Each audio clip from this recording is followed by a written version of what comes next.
বাংলাদেশ সরকারি চাকরিতে নিয়োগের ক্ষেত্রে সংরক্ষণ বাতিলের দাবি নিয়ে চূড়ান্তভাবে আন্দোলিত বাংলাদেশের জনজীবন।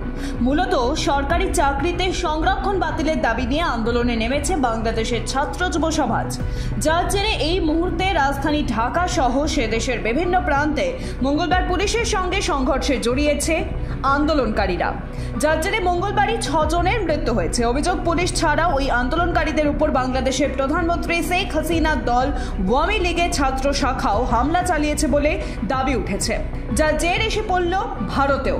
কেন্দ্রীয় সরকারের তরফে বাংলাদেশের উত্তাল পরিস্থিতিকে মাথায় রেখে সেখানকার ভারতীয় নাগরিকদের সতর্ক করা হয়েছে।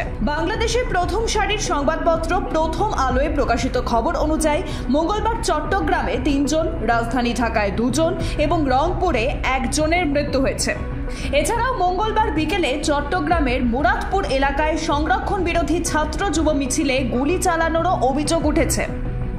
এই গুলি চালানোর ঘটনায় বিরোধী দল বিএনপির ছাত্র সংগঠন জাতীয়তাবাদী ছাত্রদের চট্টগ্রাম শাখায় সম্পাদক মোহাম্মদ ওয়াসিমেরও মৃত্যু হয়েছে বলে প্রকাশিত হয়েছে প্রতিবেদনে।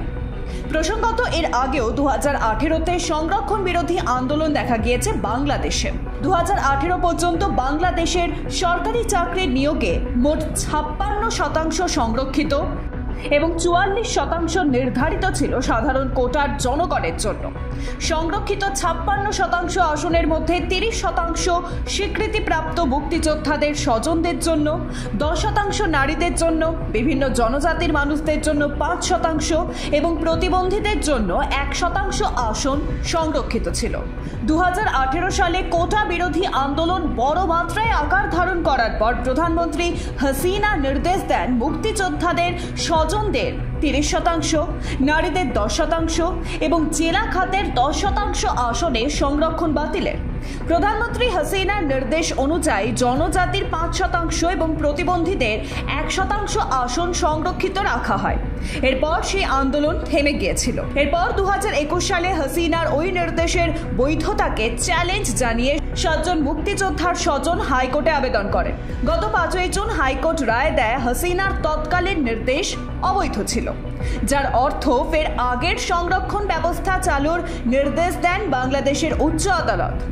এরপরই আবারও প্রতিবাদে নামেন সে দেশের ছাত্ররা। তাদের দাবি, স্থায়ীভাবে সরকারি নিয়োগ থেকে বাতিল করতে হবে সব ধরনের কোটা ব্যবস্থা। এই আন্দোলনেই বর্তমানে উত্তাল গোটা বাংলাদেশ, যার জেরে বা নড়ে চড়ে বসল ভারতের সরকারও।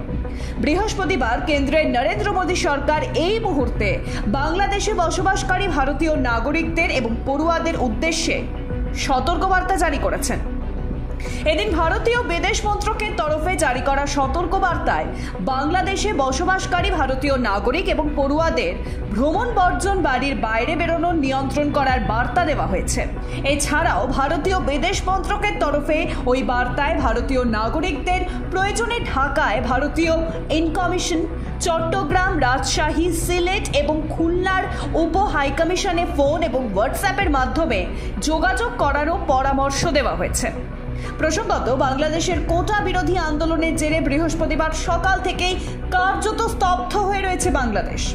রাজধানী ঢাকা সহ খুলনা, রাজশাহী, চট্টগ্রাম, সিলেট অঞ্চল কার্যত বন্ধের আকার নিয়েছে। সেই সঙ্গে রাস্তায় রাস্তায় চলছে ধর্ণা, অবরোধ এবং বিক্ষোভ। এমন আবহে বাংলাদেশে অবস্থানকারী ভারতীয় নাগরিকদের নিরাপত্তা নিয়ে স্বাভাবিকভাবেই উদ্বিগ্ন নরেন্দ্র মোদীর নেতৃত্বাধীন কেন্দ্রীয় সরকার। Bureau report, Ritam Bangla.